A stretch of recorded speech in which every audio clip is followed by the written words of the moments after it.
மூத்த பத்திரிகையாளர் ரமேஷ் இணைந்திருக்கிறார். ரமேஷ் வணக்கம்.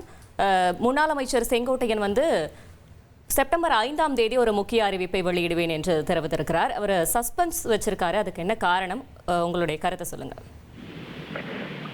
அதிமுகவிலிருந்து பிரிந்தவர்கள், நீக்கப்பட்டவர்கள் அனைவரும் மீண்டும் ஒன்றுபட்டு இணைந்தால்தான் அதிமுக வலிமை பெறும் என்று நாடாளுமன்ற தேர்தல் முடிந்த பிறகு அதிமுகவுடைய முன்னணி தலைவர்கள் திரு எடப்பாடி பழனிசாமியிடம் நேரில் சந்தித்து வலியுறுத்தினார்கள். அந்த கருத்தை திரு எடப்பாடி பழனிசாமி நிராகரித்து விட்டார்.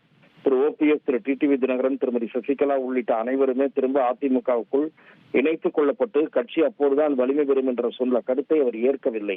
அப்படி கருத்து கூறிய முன்னணி தலைவர்களில் திரு செங்கோட்டையனும் ஒருவர், நேரில் சென்று அவரை சந்தித்தவர்களில் ஒருவர். அதன் பிறகு கருத்து தெரிவித்த திரு செங்கோட்டையன், திரு தங்கமணி ஆகியோரை ஒதுக்கி வைக்கும் நடவடிக்கையில் திரு எடப்பாடி பழனிசாமி ஈடுபட்டார்.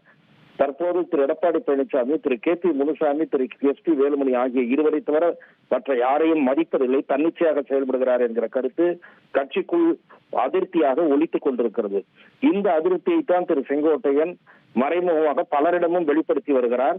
அதை பொதுவெளியில் வெளிப்படுத்தக்கூடிய நேரம் வந்துவிட்டதாக அவர் கருதுகிறார் என்று நினைக்கிறேன். உங்கள் தந்திவன் தொலைக்காட்சியில் கருடா தினமும் காலை 6 மணிக்கு காண தவறாதீர்கள்.